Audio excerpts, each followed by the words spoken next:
Réparer leur bateau, ils ont l'habitude. Mais aujourd'hui, c'est eux-mêmes qu'ils doivent apprendre à rafistoler. Dans 1 mois et demi, ces navigateurs prendront le départ du Vendée Globe. Dès lors, la formation couture s'impose. Ça n'a pas marché. Ça permet de comprendre qu'il ne faut pas se faire mal. C'est la première des préventions. Cette formation au premier secours est obligatoire et depuis peu, elle inclut une initiation aux piqûres intraveineuses. Et ensuite, donc, tu suis le trajet de ta veine. Une fois qu'elle remonte un peu vers le haut et vers le bas. Si c'est ça le Vendée, non merci. Bah non, ça surprend. Hein. Jérém, Ça fait mal? Non, ça fait pas mal en fait. Non, vraiment, ça fait pas mal. Ça fait plus peur que mal. Le pire n'est jamais sûr, mais autant s'y préparer. Même si la plupart du temps, ce sont surtout de petites pathologies auxquelles les skippers doivent faire face.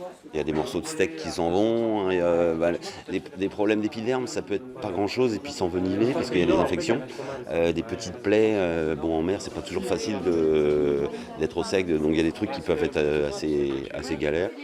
Pendant la course, 3 médecins vont se relayer pour répondre aux appels des coureurs 24 heures sur 24, ce qui en fait n'arrive pas souvent. Ils ne s'appellent pas pour rien généralement. Ils ont une tolérance à la douleur qui est un peu différente de celle de tout venant. Parfois on les voit, ils reviennent avec des formations et puis voilà, c'est une fracture, ils ne nous ont pas appelés parce que c'était pas pour eux important. Tous les skippers rêvent d'entrer dans la légende du Vendée Globe, de préférence avec leur bateau plutôt que sur une civière.